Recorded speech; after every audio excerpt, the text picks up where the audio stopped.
Galera, muito boa noite. Começando a nossa live start com o Stetter hoje, segunda-feira, às 19 horas, dia 7 de junho de 2021. Uma live um tanto quanto importante, eu diria, afinal nós vamos debater alguns pontos delicados, como o momento atual da nossa bolsa. Estamos, negociando. Hoje a bolsa fechou em 130.776 pontos, né?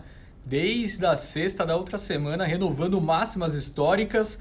E a dúvida que todo mundo possui: o que fazer neste momento? Né? O que devemos fazer? Continuar comprando? Realizar um pouco dos lucros? A bolsa vai cair? Vai subir para sempre? Qual que é o negócio? Né? Então a gente vai falar sobre isso. Esse vai ser o começo. Olha lá o Pedro já dando moral. Boa, Pedrão, cravou o CVC, hein? Aqui não tem erro, Pedrão. Qual dado é qual certo? O CVC, não vou nem falar das mineradoras, né? Já cansei de falar das mineradoras. A Priozinha, apesar de ter caído recentemente, foi embora. Vivarinha estava na carteira também, tinha long and short aberto na casa. Felizmente, diversos calls acertados. Mas é isso aí, galera. Muito obrigado pela presença de todos. Eu esqueci de um pequeno detalhe. Eu esqueci de colocar meu celular no silencioso. Então vai travar aqui um segundinho a live, tá? E eu prometo que volto. Um segundinho. Abraço, meu querido. Parou de falar de futebol desde o começo do ano passado. Não sei porquê, hein, ô Xuxa? Não sei o que tá acontecendo com o Timão. Não tá dando muito bom recentemente não, hein, meu querido? Mas muito obrigado mais uma vez pela presença. É uma honra ter alguém da sua qualidade aqui. Valeu aí, João. Valeu, galera, tá entrando. Bom, pessoal, falar como é difícil, tá difícil. Ó, vamos lá, galera. Eu vou falar aqui algumas coisas importantes, tá? Brevemente o que a gente vai comentar. Então, claro, eu já deixo aberto o espaço de Q&A. Vocês sabem bem como funciona a nossa live. As primeiras perguntas são as que serão respondidas, tá? Você pode ficar mandando o quanto quiser e, claro, enquanto eu estiver falando, se eu ver que tem algum tópico que está gerando bastante discussão, eu aproveito para comentar em cima. Mas a ordem das coisas costuma ser essa, né? Eu comento tudo que eu tenho aqui preparado e depois a gente abre espaço para as perguntas e respostas ali no fim da live. Basicamente, o que vamos debater no dia de hoje, começo de conversa, a gente vai refletir um pouco sobre o momento atual. Se é para comprar, se é para vender, aquela pergunta que eu fiz logo quando a live começou, vai ser o primeiro tema. Depois a gente vai entrar nas 15 empresas com os maiores potenciais de alta, com a compilação do sell side desse mês de junho, tá? Então são 15 empresas aqui que eu vou trazer para vocês. Vou falar do desempenho também ao longo do mês de maio. Posteriormente, vou entrar nas 10 empresas com os maiores potenciais de queda da mesma avaliação, tá? Então vou trazer quais são os 10 nomes, a avaliação também o que aconteceu ao longo do mês de maio.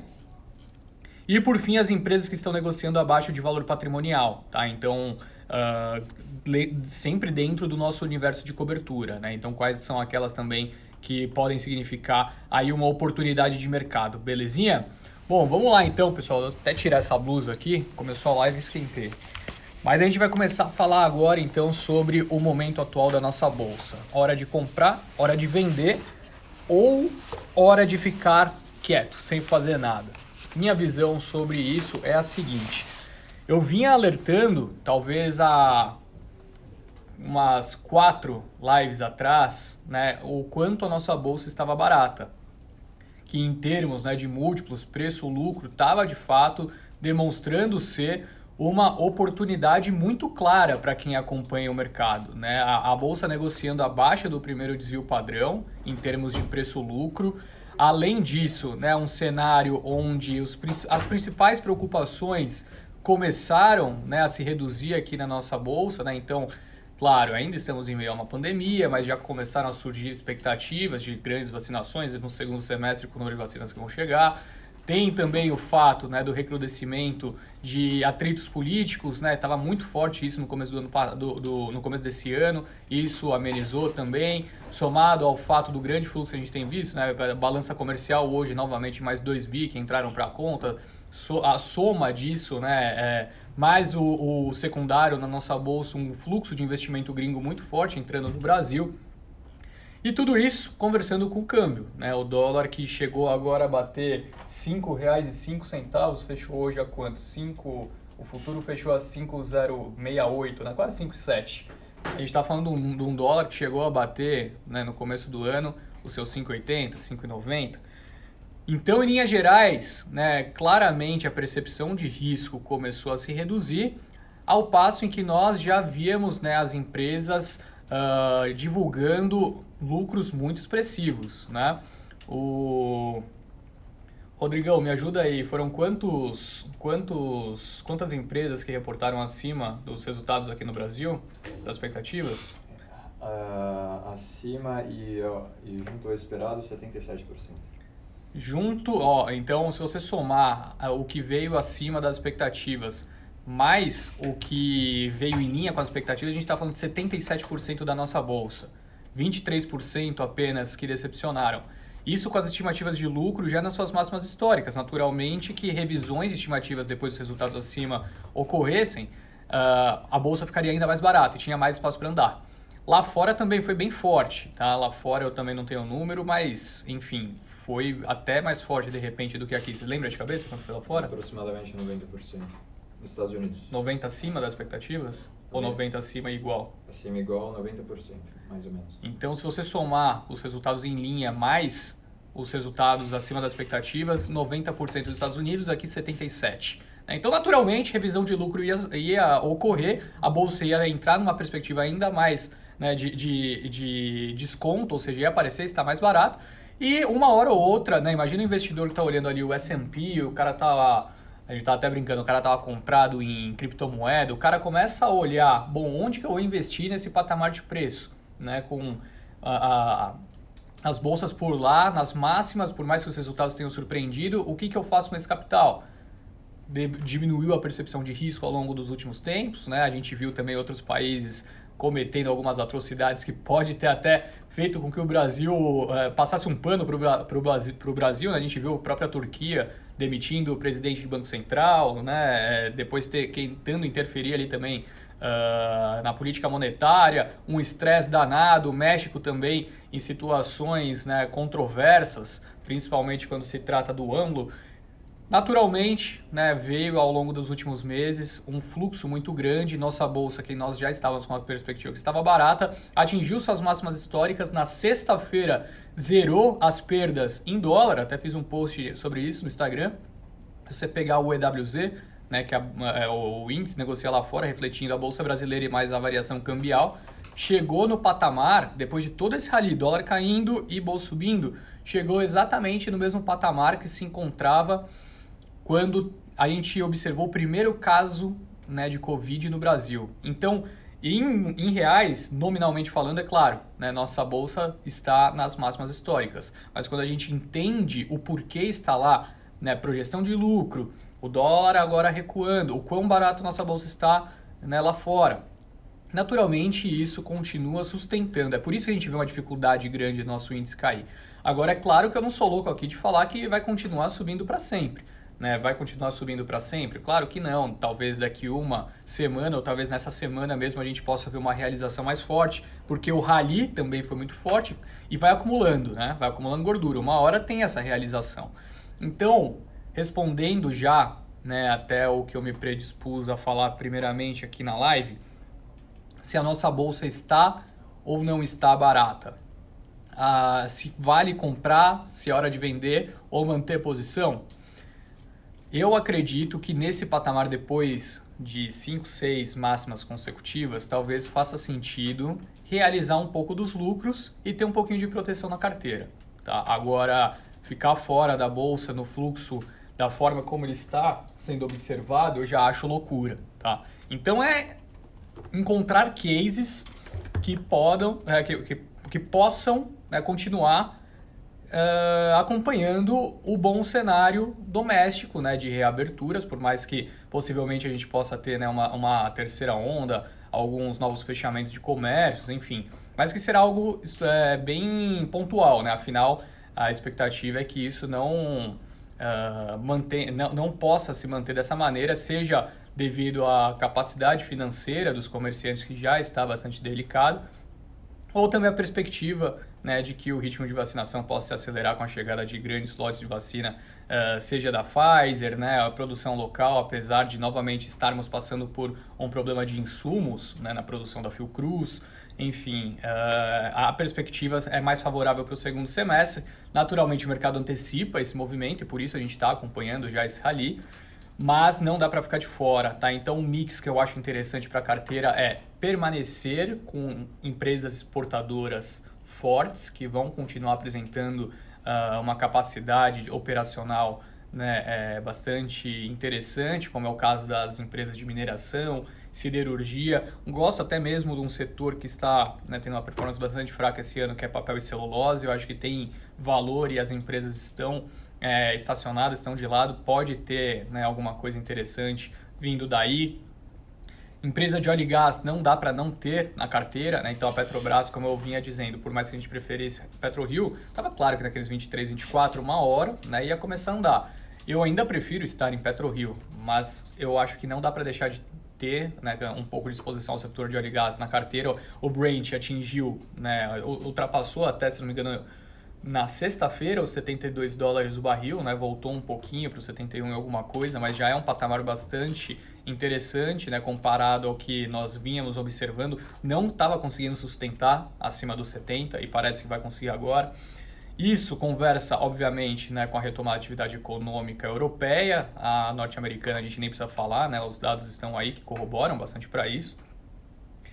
E naturalmente, né, também a própria Índia, né, que teve uma crise muito grande sanitária e a gente começa a ver pelo menos, né, um recrudescimento, nem que seja, né, numa capacidade de retomada inferior, mas que é importante, afinal, né, a gente está falando ali de mais de 1 bilhão de habitantes no país.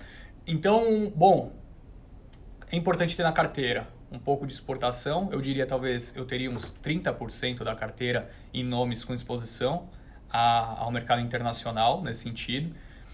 Não dá para ficar de fora de cases de reabertura, naturalmente. Quem ficar de fora nesse momento é louco. Naturalmente já começou também a ser precificado isso, muitas empresas se valorizando de maneira brusca ao longo das últimas semanas, mas tem que ter, né, como eu vinha dizendo até, fugiu o nome aqui de quem comentou de CVC que eu vinha falando há um tempinho atrás. Deixa eu pegar aqui. Putz, perdi aqui, já apareceu. Aqui, ó, Pedro. O Pedro falou aqui, cravou CVC, hein? Na verdade, exatamente. A gente vinha falando sobre CVC há algum tempo. Só que o ponto é o seguinte, valorizou bastante, o mercado antecipou muita coisa, mas eu não deixaria de ter cases como esse na carteira. A gente está falando de uma demanda reprimida muito grande. Naturalmente, a gente já começa a observar na Europa, nos Estados Unidos, diversos países que estão demonstrando, né, diversos setores dentro desses países que estão demonstrando uma retomada muito forte e que de fato essa demanda reprimida existe. Aqui no Brasil vai acontecer a mesma coisa, né? Principalmente quando a gente está falando de um dólar que começa a voltar para R$5, uma CVC da vida tende a se beneficiar bastante, mas as viagens domésticas também tendem a ser bastante forte, tá? Então a gente continua bastante positivo para o case, claro que pode sofrer de uma realização no curto prazo devido às altas expressivas, mas se caso você seja um holder, né, aquele tipo de investidor que gosta de manter um portfólio na carteira por um longo prazo, eu acho que é um nome interessante que se beneficia da consolidação do mercado. Afinal, muitas empresas desses setores estão à beira da falência ou faliram, né, pequenas empresas muito expostas a turismo, enfim, e abre oportunidade para quem tem acesso a capital, né? Quem tem acesso são essas grandes empresas listadas que a gente conhece bem. A gente já está vendo uma consolidação no setor aéreo exatamente nesse momento, né? O que não falta são notícias de que a Azul deve comprar alguém. Agora, se a Azul vai comprar as operações brasileiras da Latam, se vai tentar de fato unir os negócios com a Gol, que parece que eles não estão aceitando muito bem fazer isso. Ó que legal o comentário do Pedro aqui, ó. O Bank of Canada fez uma pesquisa que indicou que a população canadense está disposta a fazer 2 vezes mais viagens por ano do que faziam no pré-pandemia, né? É exatamente isso. A gente está vendo, claro, os papéis já voltaram bastante, mas uma oportunidade clara no mercado, né? Ou alguém tem dúvida de que o turismo não vai explodir daqui 1, 2 anos, talvez no fim desse ano mesmo? Para mim parece evidente, né? E, bom, como eu vinha falando, o setor aéreo a gente já começa a ver uma possível consolidação. Saiu um relatório hoje do Bradesco BBI que eles elevaram a recomendação para Azul, né? Eles tinham recomendação neutra, elevaram para compra, jogaram o preço-alvo a R$ 75. Então veja bem, a Azul subiu pra caramba hoje, né? Subiu quanto? Vamos ver aqui, ó. A Azul subiu 5,5 hoje, fechou a R$ 47,18. Subiu 10% nos últimos 7 dias, 26% nos últimos 30, né? E está negociando a R$ 47. O preço-alvo dos caras está em 75. Eles já colocando ali no modelo uma possibilidade de uma fusão, né, que eles acreditam que deve acontecer, uma aquisição no caso, né, as operações brasileiras da Latam. A gente está falando de uma empresa como a Latam, né, tendo o seu mercado consolidado através de uma dificuldade imposta por esse período que nós vivemos. Imagina só, né, o que não pode ocorrer no setor de turismo para pequenas empresas, onde a CVC tem uma exposição grande, né? Vai abrir um mar de oportunidades. Isso ocorreu também no setor educacional. A gente viu muitas empresas, por mais que continuassem apresentando dificuldade operacional, né, e performance em bolsa fracos, claramente, né, a gente viu diversas aquisições pequenas sendo realizadas. O setor de saúde é um clássico nome de consolidação, né, enfim. Mas ficar atento com essas possibilidades, né? As empresas começando a negociar múltiplos mais esticados próximo das suas máximas históricas, enquanto seus competidores com dificuldades financeiras. Um outro setor que eu esqueci de citar que conversa perfeitamente com esse cenário, o setor de vestuário, né? A Renner levantou 3 bi alguma coisa há pouco tempo atrás, já olhando para isso. Por que uma Renner da vida não pode aproveitar desse momento, encontrar alguma empresa que estrategicamente vá unir bastante, né, criar sinergias com as suas operações, com uma capacidade, né, de dispêndio de capital muito pequena, né? Você naturalmente vai acabar tendo uma oportunidade com poucos recursos de fazer uma transformação operacional na sua empresa. Isso vai ocorrer bastante no varejo de vestuário. Então, naturalmente, quando isso acontece, né, a gente tem que entender a nossa exposição em bolsa. Eu falei ali de uns 30% talvez, né, de empresas exportadoras, talvez uns 20% de case de reabertura seja interessante. Aí a gente está falando de 50% alocado, né, na carteira. E os outros 50%, né, o que podemos fazer com esse montante? Eu acho, como eu disse, né, é o momento de ter caixa, é o momento de colocar um pouco do lucro no bolso. Eu não acho que é o momento de estar com 100% do capital alocado, talvez uns 30%, 40% de caixa, né, e uma exposição menor a outras economias, né? Eu mesmo tenho, através de fundos de investimento, eu faço investimento, né, em outras regiões, Estados Unidos, China, porque eu acho que daqui 5, 10 anos, por mais que possa, né, haver distorções no câmbio, no curto prazo, no longo prazo, o trabalho vai ser soberano, né? A atividade econômica dessas regiões, as atividades econômicas dessas regiões vão continuar super aquecidas, e por mais que possa haver uma capacidade, né, de produção menor em alguns momentos com perspectivas mais fracas, né, novas eleições, inflação, enfim, daqui 10 anos nós sabemos quem vão ser os grandes players, né? E por que eu tenho que estar 100% exposto apenas a Brasil? Então, acho que talvez uns 20%, 10%, 20% da carteira a outras economias, né? Ainda mais a exposição à exportação, somado, né, a cases de reabertura e um tanto em caixa. É a alocação que faz sentido para mim, claro que eu posso estar enganado, mas dado o contexto, o momento e tudo isso que eu descrevi nos últimos 15 minutos, eu acho que faz bastante sentido, tá? Então, sobre bolsa, é isso. Assim, é o momento de comprar? Tomaria cuidado com novas compras, a não ser que você acha que a empresa, né, possa sofrer uma realização e voltar ainda mais forte. Mas eu acho que é o momento para quem está 100% alocado fazer caixa, tá? Tomar cuidado na compra, mas não se desfazer totalmente da carteira. Eu acho que essa é a lição, tá? Tendo dito isso, e antes de eu entrar aqui no nosso Q&A, muita gente mandando perguntas, poxa, não falou de Cosan. O Q&A é mais pra frente, Cris. Quando eu acabar de passar aqui os pontos que eu trouxe pro nosso debate, eu vou responder as perguntas de vocês, tá bom? Bom, vamos falar agora, manda aí para os seus amigos que gostam de mercado, que agora é o momento que a gente vai falar sobre as 15 empresas com os maiores potenciais de alta, né? Lembrando que o preço-alvo sempre olhando para 12 meses à frente, e mais importante do que isso, quando eu estou falando que a compilação de junho, eu não estou dizendo que vai subir esse percentual em junho, né? O preço-alvo 12 meses na frente. Essa é a compilação dos dados que a gente pegou, né, na Bloomberg ao longo dos últimos dias.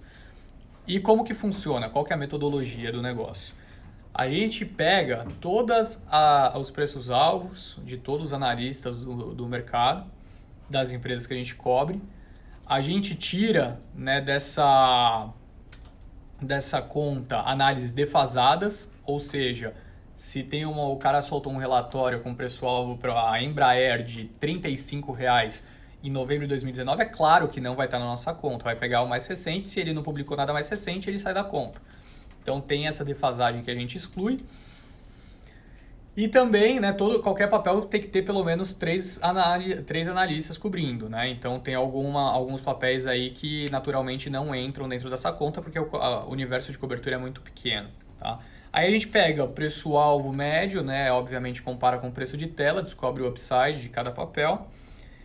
E aí a gente cria o nosso ranking, né? A gente vai começar agora então as 15 com os maiores potenciais de alta. Eu vou primeiro passar o desempenho de maio. Na verdade não é exatamente maio, né? A gente está falando de 30 de abril a 4 de junho, né? Ou seja, tivemos 4 dias ali de junho que acabaram entrando na conta também para que a gente conseguisse fazer nessa segunda-feira, né? E o top 15 era o seguinte: Minerva, na 15ª posição, dentro desse período subiu 4,6%, só para que vocês tenham embasamento antes, tá? O Ibovespa subiu 9,2%. Então é claro, né, para que a gente, dentro desse apenas um mês, né, de observação dos 12 meses que os analistas estão projetando, como foi, né, como foram as performances dos papéis.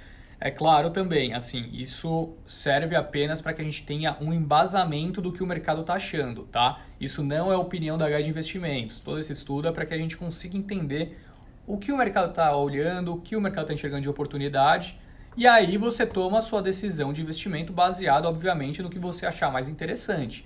Não quer dizer que a primeira posição aqui com maior upside é o que vai mais subir. Não é isso que eu quero dizer, mas é o que o mercado está enxergando maior upside, maior potencial de alta. E isso é importante a gente ter na conta, certo? Então, dentro desse último período, de 30 de abril a 4 de junho, nós tivemos Minerva na 15ª posição, subiu 4,6%, Neo Energia na 14ª subiu 17,4%, Lojas Americanas na 13ª subiu 1,4%, 12ª posição Via Varejo subiu 12%, 11ª posição Tavatin subiu 1,7%, na 11ª e na 10ª posição Plano & Plano caiu 8,4%, né? A Cury caiu 1,1%, Tecnisa subiu 10,1% na 8ª, na 7ª posição Lojas Marisa disparou, né? Subiu 53,5%, na 6ª Trisul subiu 11,6%, na 5ª Mosaico caiu 1,8%, na 4ª Copel subiu 2,7%, 3ª Moura de B caiu 3,2%, na 2ª posição Panvel subiu 7,2%, e na primeira era a Demil, que caiu 0,6%, tá? Isso daqui, nesse período que eu disse, o Bovespa subiu 9,2%. Quando a gente pega, né, a média ali, por mais que a média seja injusta, né, já afinal o Lojas Marisa puxou, né, a performance de todo mundo aqui, a gente está falando de uma performance nesse mesmo período de quase 8%, tá? Então, o Ibovespa teve uma performance mais sólida do que o top 15 de maio.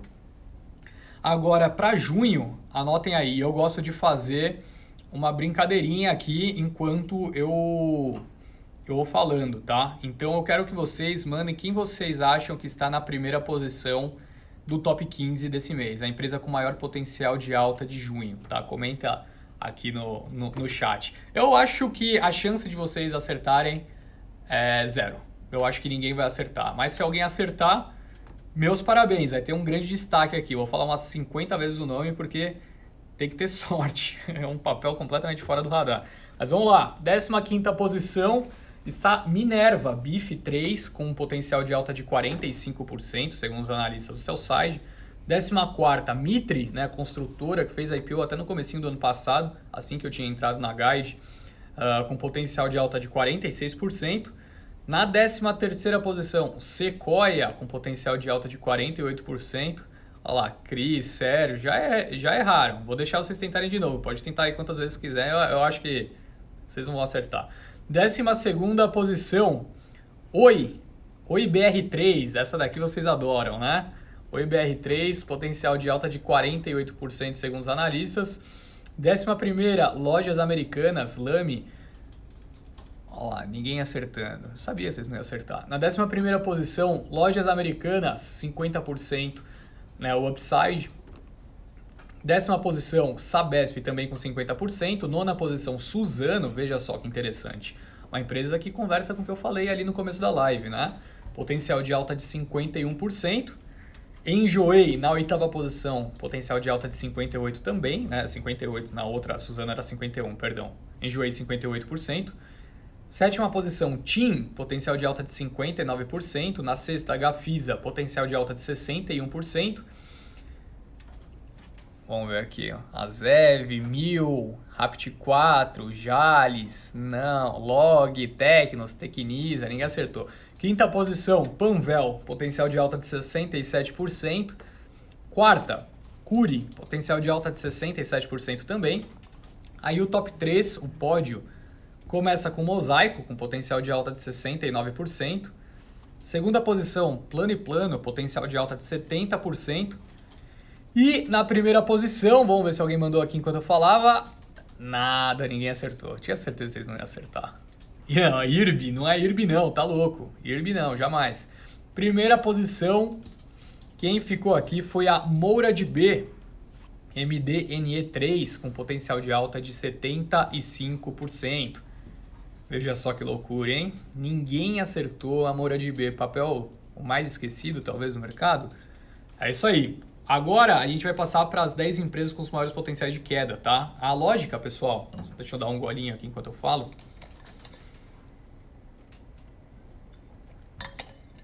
A lógica é exatamente a mesma, tá? De como a gente chega na conta. Eu também peguei, né, a compilação, eu e o Rodrigão, nós pegamos, né, a compilação dos analistas, tiramos ali as médias, né, obviamente comparando com o preço de tela, tiramos as defasagens, né, as poucas análises, o universo de cobertura pequeno, e criamos o top 10, né, as empresas que o preço de tela já está muito acima do preço, né, o target médio do que o mercado possui. Então vamos lá, no mês passado o top 10 era o seguinte, tá? O Ibovespa, como eu disse, subiu 9,2% no período. 10ª posição tinha Duratex, que caiu 4,5%. Pão de Açúcar na 9ª, que caiu 2,5%. Veja só que interessante, as 3 primeiras caíram, tá? Mesmo com o Ibovespa subindo 9,2%. Você vê como essa análise é interessante da gente ter, né, na conta. A 8ª, Gerdau, que caiu 2,3%. A 7ª foi SLC, Agrícola, subiu 5% no período. A 6ª, obviamente, o mercado errou bastante e teve até revisão de target, né? Ganha uma caneca do Stetter, quem ganhar... Olha lá, Esteves investindo. Vou te falar que o pessoal da BMC News falou que ia mandar a canequinha para mim e não chegou até agora, hein? Pediram meu endereço sem canequinha. Quando eu ganhar minha canequinha... eu repassarei uma caneca aqui, vou mandar fazer uma caneca do Stetter para distribuir em uma dessas lives aqui, para quem acertar alguma coisa. 7ª posição, então, SLC subiu 5%, agora a 6ª, muitos erros, né? Enfim, pode ser acerto também, né? O tempo contabilizado é pequeno, só o tempo é o senhor da razão, mas de toda forma, Banco Pan ficou na 6ª posição. Vamos dar da guide, boa Thalitinha, aí sim! Vamos fazer sorteio, então, nas próximas lives, nas próximas Start com Stetter. Quem acertar alguma coisa que rolar, vai levar a canequinha da Guide. Demorou? Na 6ª posição, então, Banco Pan subiu 30% no período. Era a 6ª com maior potencial de alta. Mas teve até mesmo revisões, né, de estimativas. O Itaú revisou a estimativa recentemente para Banco Pan, jogou o target para 27. Então, é isso... né, esse é o tipo de coisa que pode acontecer, né? Novas revisões que excluem o papel da lista. Por sinal, mesmo depois de ter subido... ah, não, o Banco Pan ainda está aqui. Eu ia falar, Banco Pan até saiu da lista, mas não saiu não. Quinta posição, Taesa caiu 4,3% no período, Hering na quarta subiu mais 18,4%, Embraer na terceira subiu 12,1%, na segunda posição Lynx caiu 1%, e na primeira posição Braskem subiu 12,2%, tá? Isso contra um Ibov que subiu 9,2%. A média disso daqui, tinha visto mais cedo, esqueci agora. Mas tirando o Banco Pan, a média foi bem ingrata, tá? Foi bem baixa, o que mostra que a performance da análise dos papéis que poderiam vir a cair, de fato, é grande. Tá, então, assim, o acerto foi bem expressivo aqui, agora nos potenciais de alta nem tanto, né? Isso daqui foi do mês passado, tá, pessoal? Eu vou trazer para vocês o desse mês, referente ao mês de junho, as estimativas atuais, depois de rallies, né, que a gente observou de diversos papéis. Décima posição, quem se encontra agora é a Ambev, né, um papel que deu um carimbo de boas-vindas aqui para o Rodrigão também. Ambev com 13% potencial de queda, segundo os analistas do Sell-Side. Na nona posição, uma empresa que teve uma revisão muito grande, né, hoje pelo Bradesco BBI, jogou o target lá para R$ 75. Essa compilação é referente até os dados de sexta, então possivelmente essa empresa nem estaria aqui hoje, tá? Mas a Azul na nona posição com potencial de queda de 16%. Oitava posição Braskem, potencial de queda de 16%. Sétima posição Taesa, potencial de queda de 17%. Lynx na sexta com potencial de queda de 17% também. Na quinta posição, Banco Pan com potencial de queda de 21%. A quarta é Eneva com 22%. E o top 3 começa com Metal Leve, potencial de queda de 23%, segundo os analistas. Na segunda posição temos Hering com 26% também. E na primeira posição, Embraer com potencial de queda de 29%, segundo os analistas. Tá? Isso aqui, claro. A gente teve notícia, por exemplo, hoje de Embraer. Notícia super interessante, né? Para quem acompanhou, eles estão já negociando vendas de carros voadores, né? Com algumas empresas. O backlog demonstrou uma resiliência muito forte, a demanda está muito expressiva, né? Para o setor como um todo. Surpreendendo até o ritmo de recuperação. Achávamos que as companhias aéreas brasileiras iam se recuperar antes da Embraer, o que aconteceu foi o contrário. Afinal, a Embraer tem uma exposição grande a outros mercados, né? Isso contribuiu bastante. Agora, pessoal, vamos falar aqui sobre as empresas que estão negociando abaixo do valor patrimonial e que estão sob o universo de cobertura da Guide Investimentos, tá? Henrique, o que quer dizer isso que você vai falar agora? Bom, o que significa estar negociando abaixo de valor patrimonial, tá? Existe uma conta, que é o preço da ação dividido, né, pelo valor patrimonial da ação. E quando essa conta está abaixo de 1, significa que a empresa está valendo, né, na bolsa menos do que ela possui de patrimônio líquido. Né? E a depender do contexto, isso pode ser uma oportunidade ou significar um risco. Né? Um risco tão grande que o investidor não quer comprar essa empresa mesmo sabendo que ela está negociando abaixo do seu patrimônio líquido. Né? Então tem esse o ponto que vale a atenção. Pode ser tanto um risco quanto uma oportunidade e cabe ao investidor tomar essa decisão.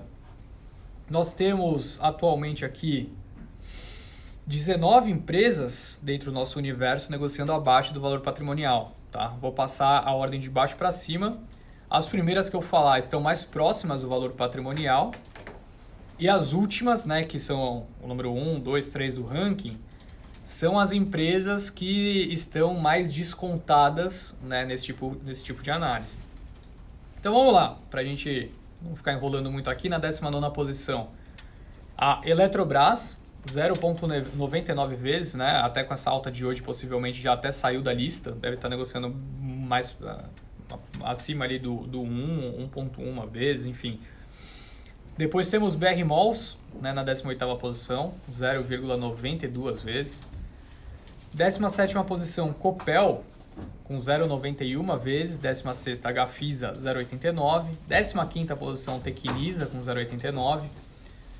Banco ABC, ABC Brasil, 0,88 vezes, na 14ª posição. A 13ª, quem se configura é a Sanepar, com 0,86 vezes. 12ª posição, Embraer, 0,83. 11ª, Pão de Açúcar, mesmo depois do rally que nós observamos ali em meados de abril, né? Março, abril, ainda negociando a 0,8 vezes o seu patrimônio líquido, seu valor patrimonial.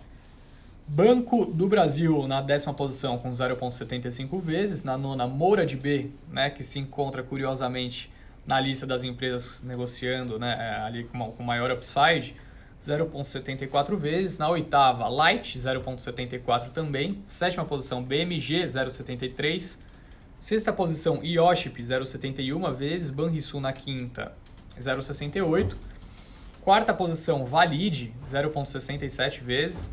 Na 3ª posição, vocês conhecem muito bem essa empresa, eu sei que vocês adoram, Cogna, 0,66 vezes. Na 2ª, BR Properties, com 0,66 também.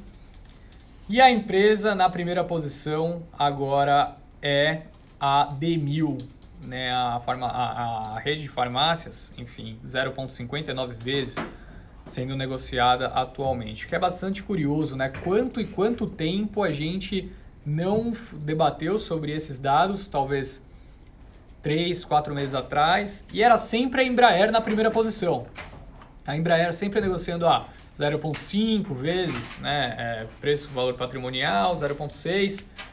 E agora a gente está em junho e a Embraer já caiu para a 12ª posição, com 0,83. Então esse talvez fosse um caso que representava muito mais uma oportunidade que o mercado estava bastante reticente, né, do que uma empresa que poderia trazer um malefício. Os resultados da Embraer, né, demonstrados até aqui, tendem, né, fazem o investidor acreditar que o mundo não acabou para a companhia, né? O setor aéreo vai retomar forte, mundo afora. Isso já tem se configurado, né, naturalmente, traduzido em uma demanda pelas companhias internacionais, enquanto aqui no Brasil isso ainda permanece fraco, né? Ainda está tendo resultado de consolidação setorial, como eu disse, a Latam possivelmente vendendo sua operação para a Azul, mas é interessante a gente ver, né, quanto tempo a Embraer ficou ali na 1ª posição e agora se encontra na 12ª, afinal, né, subiu ali os seus quantos por cento? Muitos por cento, né, ao longo desse ano aqui, vamos ver. Embraer 97% ao longo de 2021. Ai, neném, quem comprou lá atrás dobrou praticamente capital. Então é isso, galera. Peguei aqui, né, eu passei pelos principais pontos que a gente ia discutir. Agora eu vou abrir já o Q&A. Vamos pegar as perguntas que vocês enviaram primeiro, afinal, né, é como a gente costuma seguir aqui, padronizar a live. Mas depois, enfim, caso sobre espaço, eu pego as mais recentes, tá? Mas tinha algumas dúvidas que já foram enviadas lá no começo. João Galdino Paulo, cara, seu trabalho é muito massa. Obrigado, meu querido. Fico honrado. Valeu. Fuga das galinhas em Unip 3. Matheus, infelizmente, cara, a gente não acompanha de perto a empresa, tá? Até queria poder comentar um pouquinho mais. IPO Raizen, a Cosan comprou a parte da Shell hoje.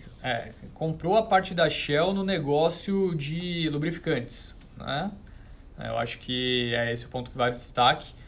Mas não tem muito a ver uma coisa com a outra, tá? São dois business diferentes. O IPO da Raizen, né, na parte ali de combustíveis, tem a participação também ali em energia, açúcar e etanol, enfim. Até foi protocolado, né, deve ocorrer de fato ao longo desse mês de junho, saiu essa notícia agora há pouco. Muitas pessoas, né, mídia, enfim, falando que pode ser um dos maiores IPOs da história do nosso país, movimentar ali de 10 a 13 bi.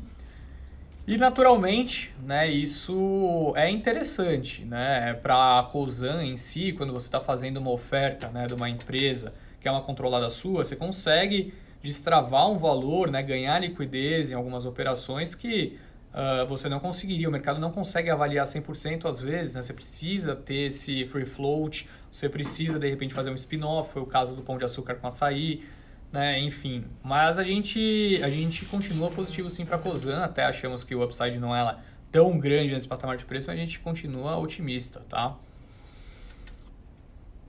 Cogna 3 na hora certa, o Rodrigo falou aqui, eu não entendi muito bem se foi uma pergunta, o que foi, mas enfim, Cogna 3, cara, a gente continua reticente, tá? O setor de educação com o pé bem atrás, eu acho que nessa retomada alguns outros setores são mais interessantes, como o próprio setor de turismo, tá? Stetter, você acredita que tem mais upside para a Cosan essa semana com a IPO da Raízen? Eu acho que o IPO já está no preço, tá? Assim, não é uma surpresa para ninguém que esse IPO ia acontecer, já estão sondando o mercado desde o ano passado.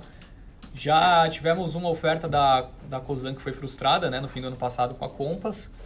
Vamos ver agora se emplaca com a Raízen, né? Até optaram por fazer uma venda da participação na Compass de uma maneira privada, né? Então venderam para a Atmos ali 5% e também contribuiu para uma valorização maior das ações da Cosan. O comentário do Pedro aqui sobre o Bank of Canada, super interessante, análise, né, do turismo. Grande Henrique, essa live é de ouro, manda muito, obrigado meu querido. Que aula, turismo e entretenimento tem reportado dados como o Pedro mencionou. A Time for Fun tem visto 2 ou 3 vezes mais apetites pelos cantores para fazer shows.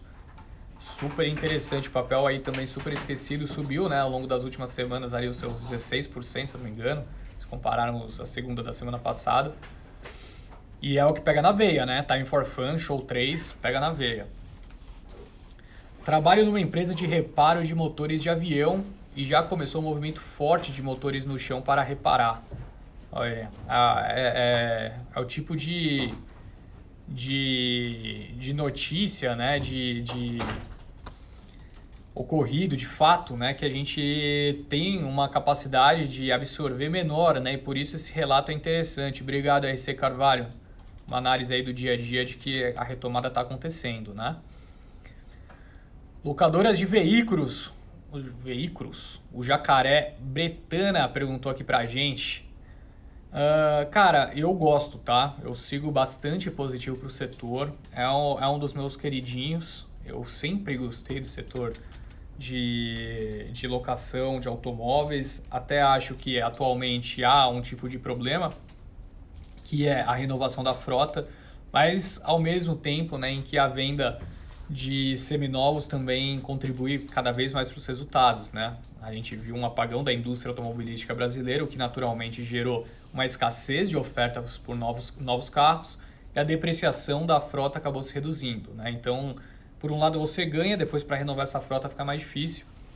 Continuo vendo um ambiente muito sólido de retomada para o setor, tá? Por mais que possamos ver novos recrudescimentos da pandemia ou então novas aberturas, enfim, é um setor que joga bem dos dois lados e vai continuar crescendo cada vez mais na minha visão, tá? Eu sigo bastante positivo para o setor.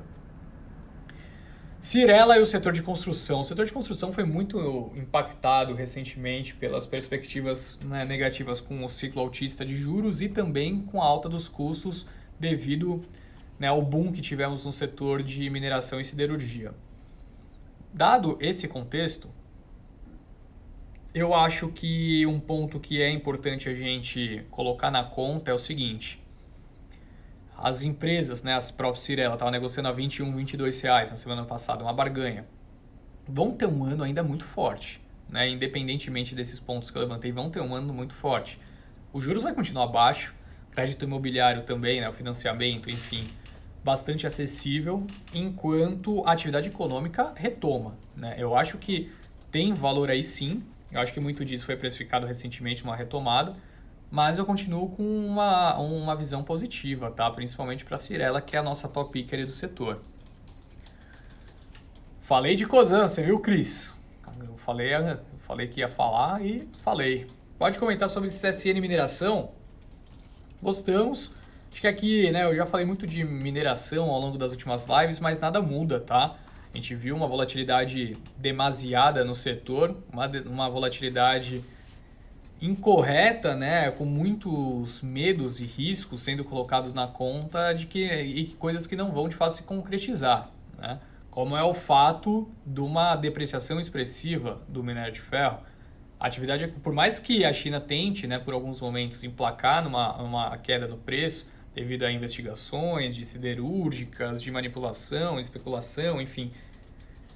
Em linhas gerais, a gente sabe bem o que acontece, né? A demanda está muito forte, a oferta não está acompanhando nesse ritmo e vai continuar resultando numa capacidade maior, né, de gerar caixa através dessa atividade. Continuo positivo para a CSN, principalmente para a Vale, que é nossa top pick no setor. Embraer eu comentei aqui já, né? Grande Henrique, percepção de exaustão no movimento de alta, a realização seria saudável. Exato, exato. Eu acho que em algum momento vai vir e é saudável, tá? Não existe foguete sem ré.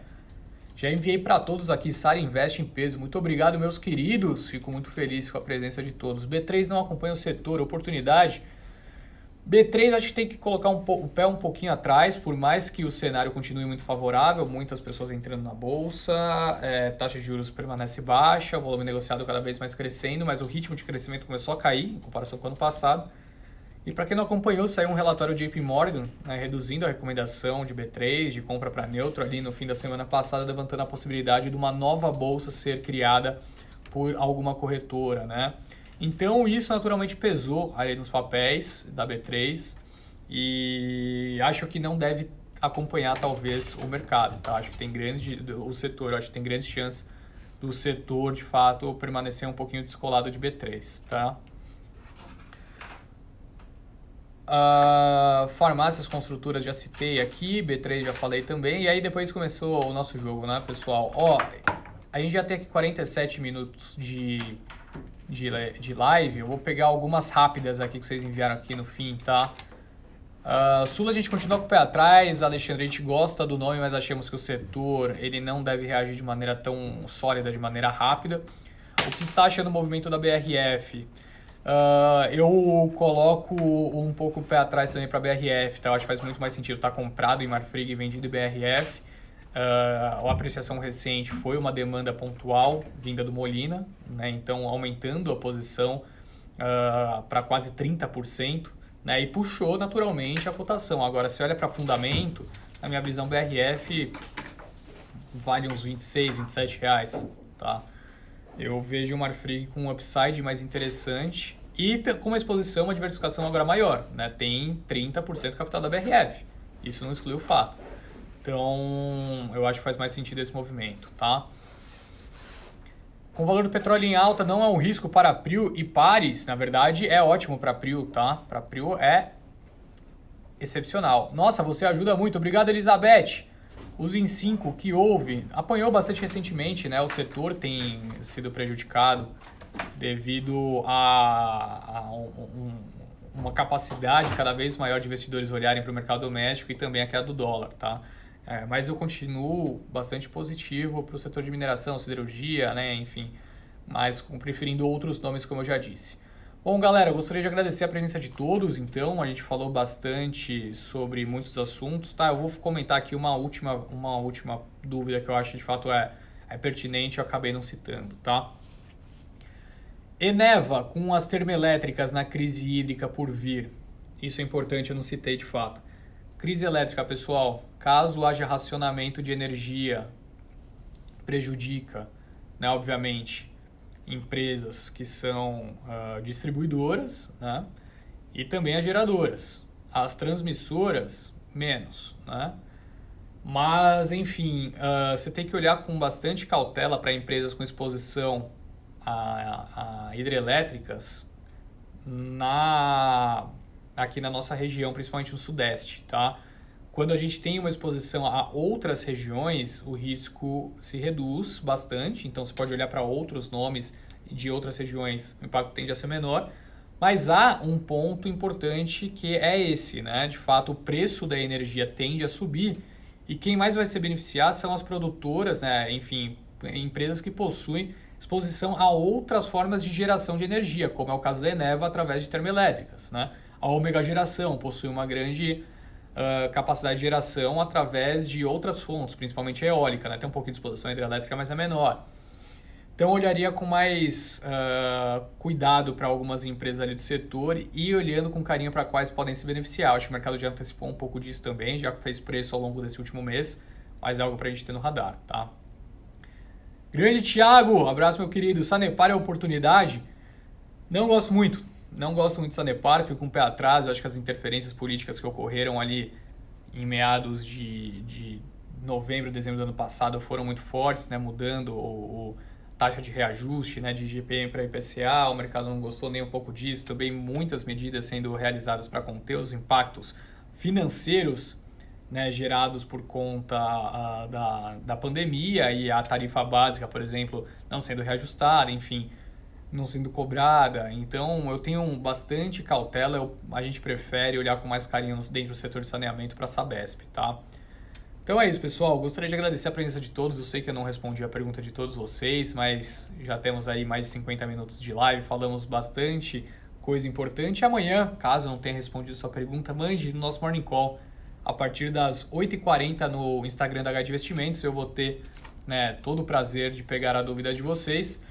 E à noite eu farei uma live no Instagram da Guide Investimentos, a partir das 19 horas, com o campeão mundial de surf de 2015 da WSL, o Adriano de Souza, para quem não conhece, o famoso Mineirinho, que de fato é uma lenda do esporte. Eu vou falar sobre bolsa com o Mineirinho, sobre o mercado com o Mineirinho. Ele já disse que ele não quer que eu comente sobre um papel, então vai ter um papel que eu não vou falar, mas se você quiser saber um pouquinho mais sobre essa história, amanhã às 19 horas no Instagram da Guide, vai ser um prazer. Tá bom, pessoal? Obrigado mais uma vez pela presença de todos, uma boa noite, até mais, tchau, tchau.